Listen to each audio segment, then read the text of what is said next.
The tension in the cafe was almost tangible. Why and no, I have said it again and again, and yet the number of customers keeps dropping. What's the real issue? Wyan's voice was sharp, her frustration spilling through every word as she stood in the middle of the quiet cafe, arms crossed tightly over her chest. Lily, the manager, looked helpless. Lily, honestly, ma'am, we don't know what the exact problem is. Wyan narrowed her eyes. Wyan, what do you mean you don't know? You are the manager. If you don't know, then who does? Lily, I'm trying, ma'am. Wyan, I don't want to hear about trying. I am giving you 5 days. Within that time, I want to see this cafe full, every seat taken, people lining up at the door if possible. Yes, madam, Lily murmured, nodding. Wyan, and tell everyone to do their jobs properly. Be polite to customers, smiles, serves good coffee, make sure they want to come back. Lily nodded again, silently this time. Her lips didn't move, but her eyes said enough. She was under immense pressure. Wyan turned away, her heels clicking across the tile floor. The cafe, once full of life, now echoed with silence and worry. She had been carrying a weight on her shoulders for days now. Business was bad, worse than ever, and this cafe, this play wasn't just a business to her. It was her father's. 5 years ago, Wyan had lost both her parents in a tragic car accident. She had been barely an adult, thrown into the chaos of grief and responsibility. This cafe was all she had left of them. In the early days, she had struggled terribly learning how to run a business, how to lead, how to survive, but over time she had turned it into something beautiful. People came, laughed, shared memories over cups of steaming coffee.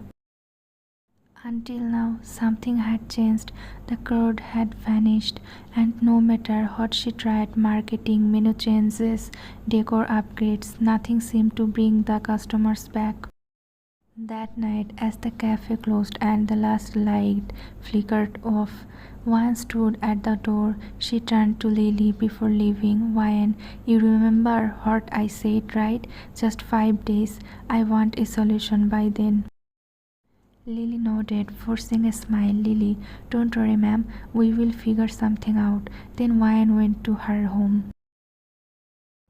The inside, Lily was crumbling. The pressure was mounting fast, and she had no idea where to begin. She could not afford to lose this job, and yet she was running out of time, even faster out of answer.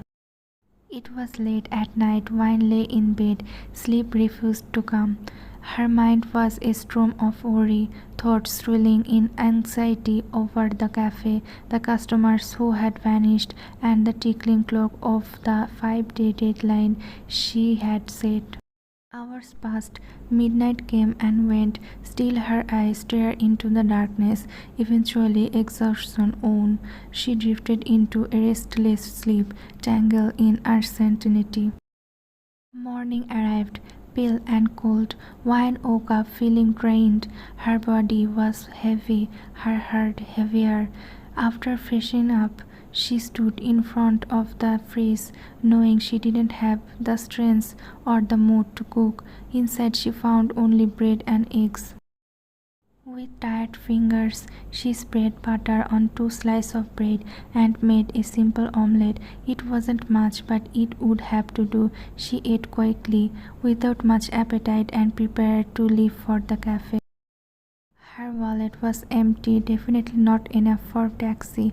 The cafe was quite far from her house, but walking was her only option. Clutching her coat tight, she stepped out into the cold. Her high heels clicked against the pavement as she walked, but it didn't take long before the pain in her feet forced her to stop. Sighing, she slipped off the heels and carried them in her hands, walking barefoot over the frozen ground. When she finally reached the cafe, she was surprised to see a few customers sitting at the tables. A faint smile touched her lips for the first time in days. Maybe, just maybe, things were starting to shift. Seeing Wine smile, Lily felt a bit of relief too. Wine took a seat near the counter, quietly watching as her team moved around, serving drinks, whipping tables, taking orders. She didn't say much, but her eyes missed nothing. By afternoon, she remembered she needed groceries for dinner. With no food left at home, she had to visit the market. She stepped out, wrapped her scarf tighter around her neck. As she walked through the street, something odd struck her. The road she usually took was always crowded, filled with people, music, and life, but today it was unusually empty, silent. She felt a flicker of uneasy but brushed it off. Maybe it was the cold keeping people inside. At the market, she bought only the essentials. Her budget didn't allow for anything more. Every coin mattered. She had employed to pay bills to cover. Every decision felt heavier than the last. Stepping outside, she noticed the delicate fall of snow. The flakes danced gently in the air, settling on her coat and hair. If only I would brought my umbrella, Wine thought, pulling her scarf up higher. The sky had darkened, not from nightfall, but from the thick snow clouds overhead. She quickened her pace, eager to get home before it got worse. Then she heard it, a cry, faint at first, then another, sharper, higher, a baby crying. She froze, straining to hear, but it wasn't one, it was two. Her heart began to race as she followed the sound down a narrow lane, and there, near the edge of a closed shop front, she saw them. Two teeny babies wrapped in thin cloth, shivering in the snow. Their faces were flushed red from crying, but their lips were already turning pale blue from the cold. Wine looked around frantically. She called out, "Wine, hello, is anyone here?" Nothing. No footsteps, no voice, just silence and falling snow. She waited, hoped someone would appear, but no one came. Bending down slowly, she stared at the two infants. Their tiny hands trembled. Their cries were getting weaker. She had no idea who they are, where they came from, or why they had been left here. But she could not leave them. Without another thought, Wine gathered both babies in her arms and turned back toward home, unaware that this single moment, this unexpected encounter, was about to change her life forever.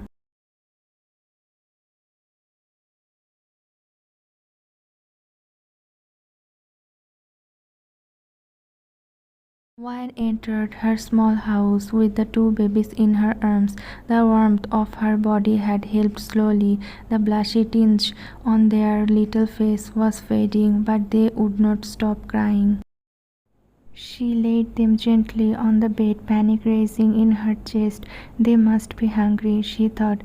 Rummaging through her bag, she found a small bottle of milk she had picked up on her way home. She quickly warmed it a lukewarm temperature and knelt beside the infants, trying to feed them, but they refused. Their cries only grew louder. "Wine, these babies are so small," she murmured, almost to herself. "Wine, they are twin, one girl and one boy, 15, maybe 20 days old at most. How could anyone just abandon them like this? What kind of parents could walk away from something so helpless?" Frustration crept in as she tried again and again to feed them, but she had no idea what she was doing. The shrill cries echoed off the walls of her house. She pressed her hands to her ears. "Wine, this is exactly why I don't like babies. They cry non-stop." Just then her phone rang. It was Lily. Without wasting time, she asked her to come over immediately. Within minutes, Lily arrived. As she stepped inside, her eyes widened. Two teeny infants were laying on Wine's bed, wailing at the top of their lungs. "Wine, do something. Just stop them from crying." "Lily, whose baby are these?" she asked, stunned. "Wine, I will explain later. Just stop the crying first." Lily nodded and carefully picked them up, one in each arm. She could, rocked them gently and expertly helped them drink the milk. Slowly their cries faded into soft hiccups and finally silence. One stared amazed. Wyan, how are you so good at this? Lily smiled. Lily, my Nicey used to stay with us all the time. I learned a lot looking after her. After a moment's pause, Wyan told her everything, how she found the babies, how helpless she had felt. Two women agreed they needed to go to the police station. At the station, Wyan stepped forward. Wyan, we found these babies abandoned on the roadside. They had no identification, no note, nothing. The officer took one look at the infants and frowned. Police officer, they are so young, Lily. That's why we came here. Please do something. Help us find their parents. The officer began filling a report. Police officer, we will start an investigation immediately. If we don't find any relatives within a week, then we will send them to orphanages.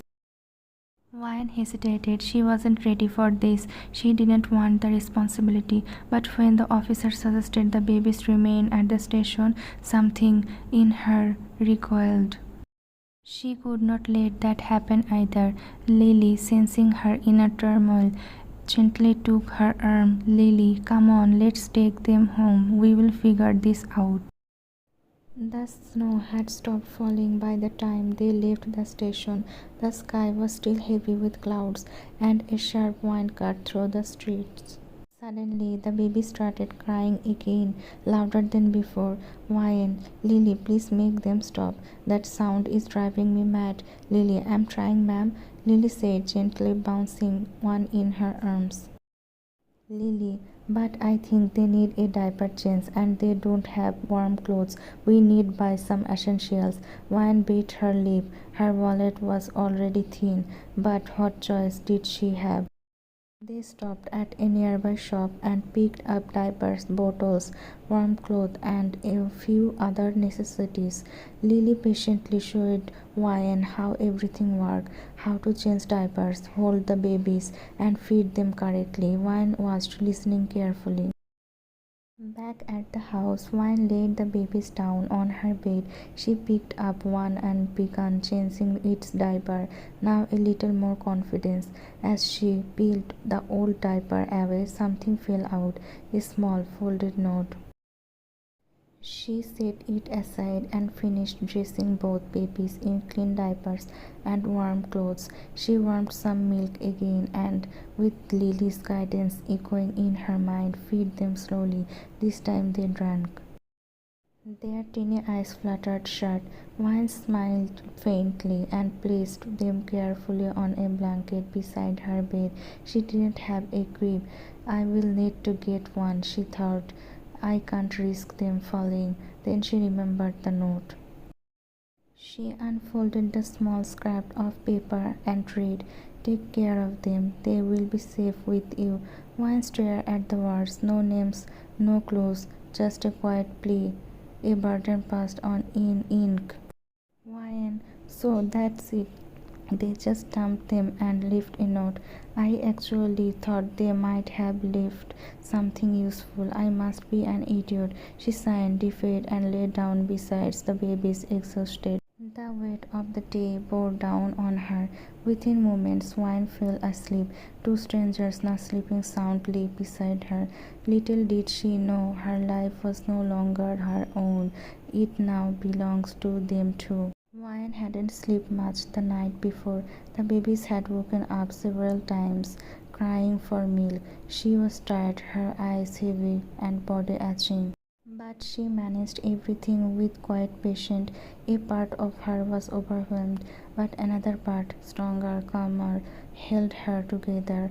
As morning broke, she sat on the edge of her bed, unsure whether she should go to the cafe or stay home. The babies looked at her with innocent eyes, completely unaware of the weight of her decision. She changed their diapers, wrapped them in warm clothes, and cradled them gently in her arms. She needed a taxi. Within minutes she was on her way to the cafe, holding both babies close, their teeny heads resting against her shoulders. At the cafe, when Wine entered, her staff stared in surprise. Their boss, elegant and composed as always, was now carrying two infants. Lily, seeing the babies, could not hold back her joy. She rushed over and took one of them into her arms. Her face lightened up. Lily, "Whoa, ma'am," Lily said with a bright smile. "You are doing an amazing job with them." Wine smiled softly and took a seat. The baby still cuddled close. Suddenly the cafe began to fill with customers. First a few, then a wave. The barista scrambled to keep up, pouring coffee, taking orders, deliveries, pastries. Within minutes every table was full.